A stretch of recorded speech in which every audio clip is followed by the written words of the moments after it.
In the mid-19th century, a tranquil island sat at the center of a brewing storm between two world powers. The Oregon Treaty of 1846 was meant to settle boundaries, but its vague language left ownership of the San Juan Islands uncertain. Was the border through the Haro Strait favoring the Americans, or the Rosario Strait favoring the British? Nobody could agree. As a result, both American settlers and British employees of the Hudson's Bay Company claimed the same beautiful piece of land. The Americans were farmers and pioneers, seeking to build new lives on what they considered their sovereign soil. The British, representing the powerful Hudson's Bay Company, ran a large sheep ranch, a symbol of their established colonial presence. For a time, an uneasy peace held. The two groups lived side by side, their interactions polite but infrequent. The island was a microcosm of a larger geopolitical chess match, a pawn in the game of empires. But this fragile balance was about to be shattered by the most unlikely of culprits, a hungry animal. One small act of trespass would ignite an international incident, pushing two nations to the brink of a major confrontation. On June 15, 1859, an American farmer named Lyman Cutlar surveyed his prized potato patch with growing frustration. This was not the first time his crops had been disturbed. A certain large black boar was a repeat offender. The pig belonged to Charles Griffin, an employee of the Hudson's Bay Company, and it had a taste for American potatoes. Cutlar, having had enough of the intrusions, made a choice that would echo across the Atlantic Ocean. He took up his firearm. The morning's peace was broken by a single, sharp report echoing through the quiet island air. The pig, the source of the diplomatic crisis, lay still in the garden. The damage was done. Cutlar went to his British neighbor, Charles Griffin, to explain what had happened, offering compensation for the animal. He offered $10. Griffin, incensed, demanded an outrageous $100. The negotiation quickly soured. Griffin famously retorted that Cutlar would be arrested by British authorities. Cutlar's response was equally defiant. The dispute was no longer about a farmer and a pig. It was now about jurisdiction, sovereignty, and national pride. Fearing arrest by the British, Lyman Cutlar and other American settlers sent a petition for military protection. The request reached Brigadier General William S. Harney, a man known for his anti-British sentiments and decisive nature. Without consulting his superiors, Harney dispatched a company of the 9th U.S. Infantry to the island. Leading them was Captain George Pickett, a name that would later become famous for a very different reason at Gettysburg. On July 27, 1859, Pickett and his 66 men landed on San Juan Island with orders to prevent the British from taking any action. The American settlers greeted their arrival with cheers, feeling that their rights would now be protected by force. Pickett established his camp near the Hudson's Bay Company's sheep ranch, a clear statement of American intent.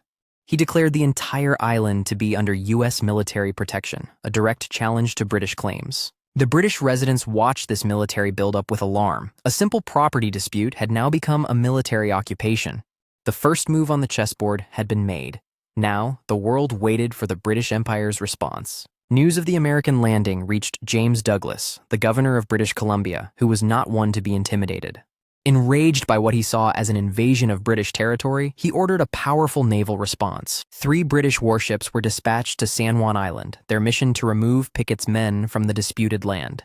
The sight of the Royal Navy vessels anchoring in the bay was a formidable display of imperial might.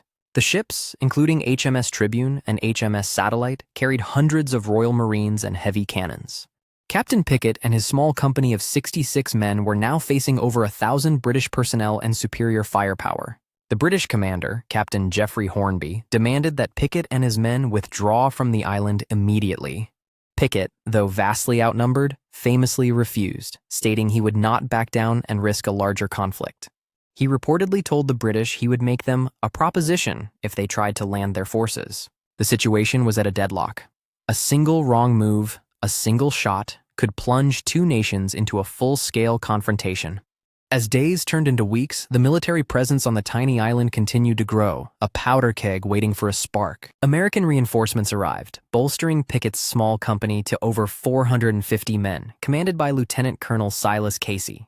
The Americans constructed a formidable earthwork redoubt on the high ground, their cannons aimed directly at the British fleet. In response, the British landed Royal Marines and increased their naval presence to 5 warships with over 2,000 men. The British camp was a picture of discipline and order, a stark contrast to the more rustic American position. Despite the immense tension, a strange sense of professional courtesy existed between the two opposing forces. Soldiers from both sides would visit each other's camps, sharing insults, tobacco, and sometimes even celebrating holidays together. The British commanders, however, were under immense pressure from Governor Douglas to land their Marines and take the island. Rear Admiral Lambert Baines, commander of the British fleet, hesitated, believing a conflict over a pig would be foolish. His refusal to initiate a confrontation against fellow English-speaking people without direct orders from London was a crucial turning point. As the standoff on San Juan dragged on, slow-moving steamships carried news of the crisis to the respective capitals. In Washington, D.C., President James Buchanan was alarmed. He had not authorized any military action on the island. The actions of the hot-headed General Harney had created an international incident that threatened peaceful relations with Britain. Officials in London were equally stunned, viewing the American military presence as an act of unwarranted aggression. The press on both sides of the Atlantic sensationalized the story, with headlines decrying the pig confrontation. Cooler heads realized that a confrontation between two of the world's most powerful nations over a pig was utterly absurd. President Buchanan knew he needed a trusted, level-headed negotiator to de-escalate the situation before it spiraled out of control. He chose General Winfield Scott, the esteemed General-in-Chief of the U.S. Army, a veteran known for his diplomatic skill. Scott was dispatched on a long journey from the East Coast with full powers to settle the dispute peacefully. His arrival was the last best hope to prevent the pig confrontation from becoming a true, full-blown international catastrophe. After a long and arduous journey, General Winfield Scott finally arrived in the Pacific Northwest, a figure of immense authority. Scott quickly established communication with Governor James Douglas, his British counterpart, proposing an immediate parley. The two powerful men met in a neutral location, the fate of the island and of peace itself resting on their shoulders. Scott, known for his diplomacy, managed to soothe the governor's anger with his calm and reasonable demeanor. He rebuked the actions of his own subordinate, General Harney, acknowledging that the initial escalation was rash. The core of his proposal was simple. Both sides should reduce their forces and agree to a joint military occupation. This would maintain the status quo without either side having to admit defeat or surrender their claim to the island. Governor Douglas, seeing a way to de-escalate without losing face, agreed to the sensible proposition. The immediate danger of a major incident had passed thanks to the intervention of seasoned and rational leaders. The pig confrontation was over. Now began the long, peaceful pig occupation, a truly unique chapter in military history. With the diplomatic agreement in place, the massive military forces on both sides began to withdraw from the island. The powerful British warships sailed away, leaving only a single vessel to observe the terms of the truce. All that remained was a token force from each nation, about 100 Americans and a small detachment of Royal Marines.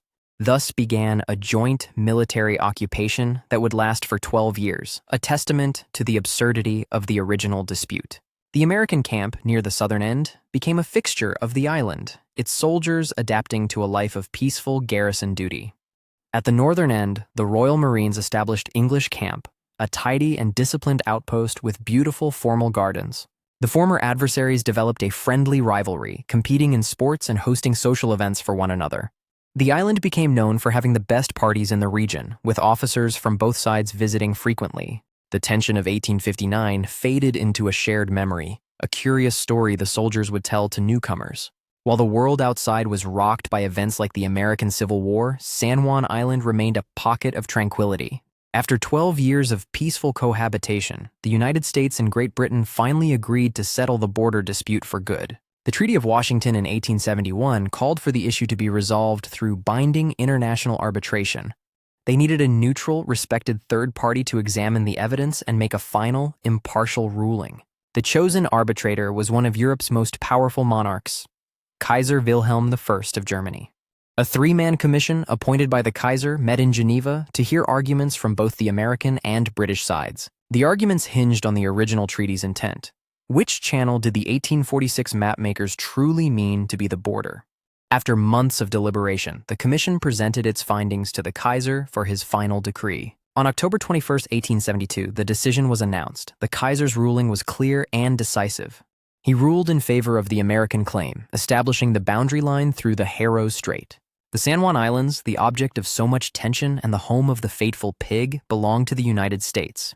The news of the Kaiser's decision reached the quiet shores of San Juan Island. The long wait was finally over. True to their word, the British accepted the arbitrator's ruling with grace and professionalism. On November 25, 1872, the Royal Marines held a final ceremony at their camp. They lowered the Union Jack for the last time, folded it with care, and prepared to depart the island for good. The American soldiers watched the departure with respect, saluting their former adversaries as they marched to their ships. The pig confrontation ended not with a bang, but with a handshake, a peaceful resolution to a bizarre dispute. The only casualty in the entire 12-year ordeal was the original trespasser, one large black pig. Today, San Juan Island is a peaceful national historical park, preserving the sites of both English camp and American camp. It serves as a reminder that even when tensions are high, diplomacy and reason can prevent needless conflict. And it all started with one of history's most consequential farm animals, proving that sometimes truth is stranger than fiction.